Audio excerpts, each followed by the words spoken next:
Hi there guys, hope you're all having a good week. My name's Jordan, welcome back to Uninformed RPG. So in today's video we're going to be looking at Blades in the Dark once again. This is going to be the third part of the little 3-part mini-series I've got talking about Blades in the Dark.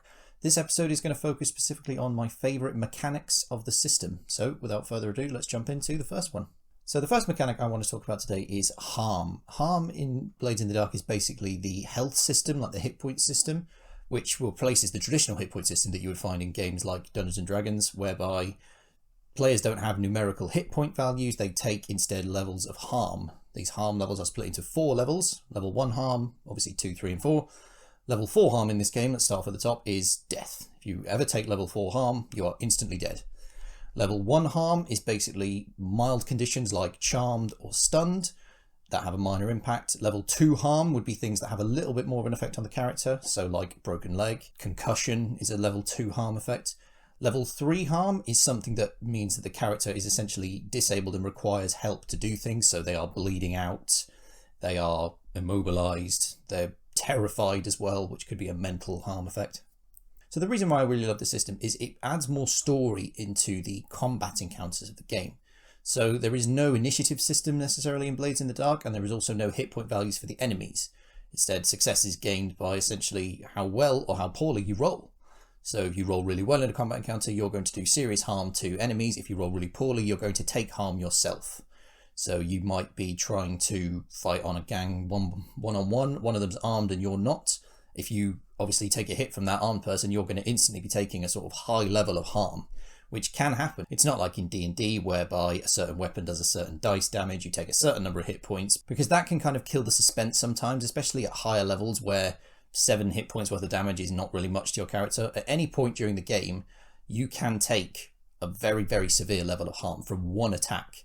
And essentially you really have to plan and strategize what you're going to do and how you're going to get out of that situation.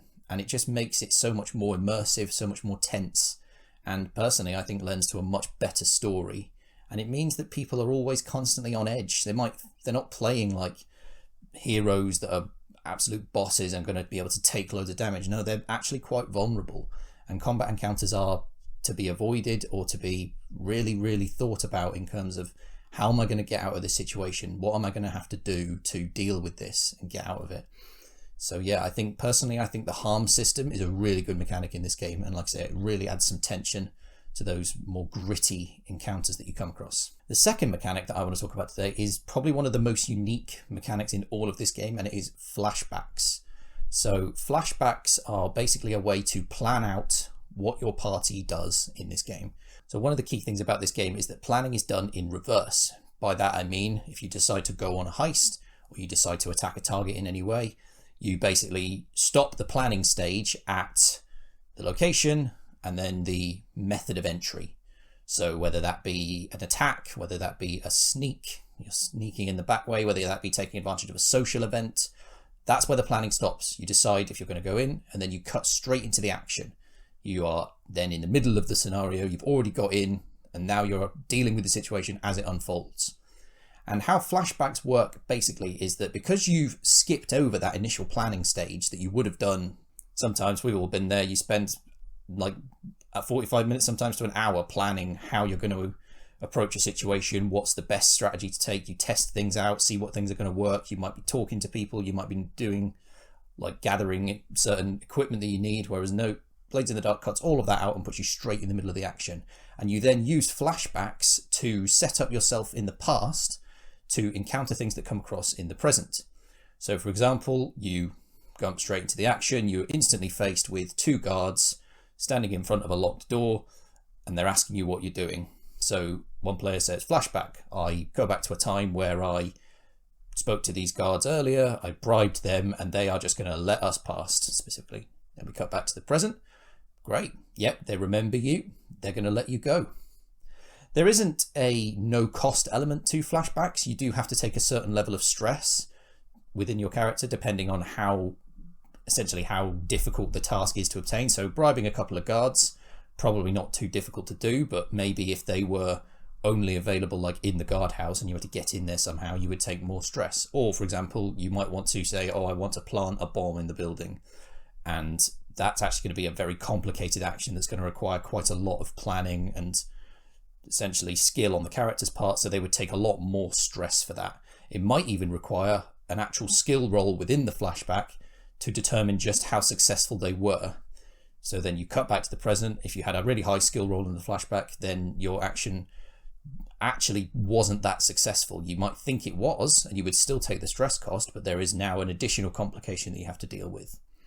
So flashbacks can kind of work both ways. They're a really good get out of jail free card for a sudden situation that you come up in and you think of a really good moment. Oh yeah, a flashback. I want to go back and have already thought about this situation ahead of time. They're a really good way to get yourselves out of situations, but then they can also be more hindering if, for example, you try and do something really complicated and it doesn't work out, and now all of a sudden you're dealing with an additional thing in the present that you weren't dealing with before. It's a really, really unique mechanic, like I said, and it lends for a lot of additional storytelling and a lot of improvisation as well from both the GM and from the players, because speaking from experience GMing this game, you never know what people are going to say when they call a flashback. And it's really, really fun to just hear what they have to say and to have to try and plan around it and build your encounters around what people want to do in the moment.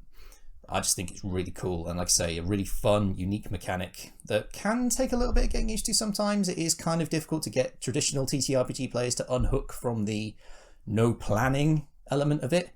But once you get into it and once everybody understands how the system works and how you're flowing, it really does lead to some brilliant moments. And like I said, I highly recommend it. The final mechanic I want to talk about is actually my favourite mechanic from this game, and it's kind of ties in a little bit with flashbacks and dealing with the whole no planning stage, and that's basically Loadout.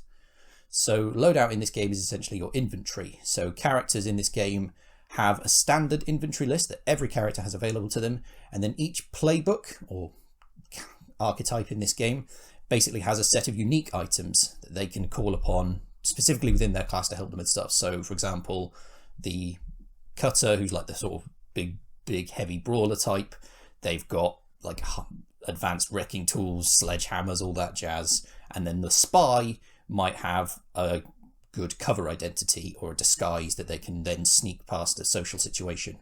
So those items are available to all the characters at all times. And basically, before the start of any encounter, when you skip over the planning stage, one of the last things you do before you jump straight into the action is you essentially tell the GM how your character is traveling in terms of loadout. So there are 3 options in the game, which is light, normal, and heavy. Now, light means you're carrying up to 3 items on you, and those items are concealed on your person. So it's good if you're trying to sneak into a social event to not actually go physically armed. Normal means you can have up to 5 items on your person, but you will look armed in a way, or at least you will look ready for a fight. You will essentially not look like you won't pass unnoticed in a social situation, and you'll definitely look like you're ready for something. And then heavy is 5+ items, and it's essentially you've got a big rucksack on your back. You could have anything in there. You're definitely going to draw some attention, and you're not going to be able to move as nimbly or as subtly as anyone else during this encounter. So, as I've said, you pick light, normal, or heavy before the score, and that potentially provides the number of items that you can produce in the moment during the score. And what can those items be? Well, they can be anything. You can literally decide that you want a weapon on you, you want one of your class specific items, you want some lock picks to pick a door, and you can draw upon those as they come across situations. But like I said, if you've decided that you want to go in through a social setting, you want to sneak into a party to try and get to the back and get this secret chest that this noble has got as part of your score, then it might not be wise for you to go normal. You might all want to go light, but that limits you in the sense that you can only have 3 items on you now, and you've got to be very careful about what items you decide to produce. Now, you might decide if you want to go normal, that's 5 items. Suddenly you're in a heavy combat encounter. Right, okay, you want to produce a sword. You want to produce armor, for example. Armor takes up 2 item slots, so already that's 3 of your 5 gone. And you haven't got much more leeway in terms of other encounters you might come across. So my favourite mechanic for this exact reason, it provides you with a lot of freedom, and it gives you that same kind of freedom as a flashback where you're able to think of things in the moment. Oh, I've got this item, I'm going to take this out and that's going to help us. But also, you are limited in what you can do. Like, definitely have to think about what you're going to produce and what you might need later on. But it's kind of good in a way that cutting out that planning stage, it means that you don't have to think about that whole, oh, we need to make sure that we've got these equipment on us, we need to all make sure that we're armed in some way, we need to make sure this and that. It's like, because you can do it in the moment, and it just streamlines the whole process. And I think there are so many mechanics in this game that are linked towards streamlining the logistical side of TTRPGs and just focusing much more on the story, but also keeping that element of tension, like I said before, whereby you might produce an item without thinking and then go, oh my god, I've only got one more item now. I've got to be conservative, or I've got to think about what I can do with this. So yeah, Loadout, definitely a really good thing about this system, and my favourite thing about it personally. So thank you very much for watching, guys. This has been my little breakdown, my 3 favourite mechanics from Blades in the Dark. If you want to check out my other 2 videos I've got, which was our campaign wrap-up of Blades in the Dark Red Herrings, and also my review of the system itself, then you can check those out on this channel. And if you want to watch all of Blades in the Dark Red Herrings, which was our live play series that we did over on twitch.tv/theflickeringtorch, you can go over and find those on youtube.com/theflickeringtorch for all the VODs. Like I said, guys, thank you very much for watching, and I'll see you next time. Laters.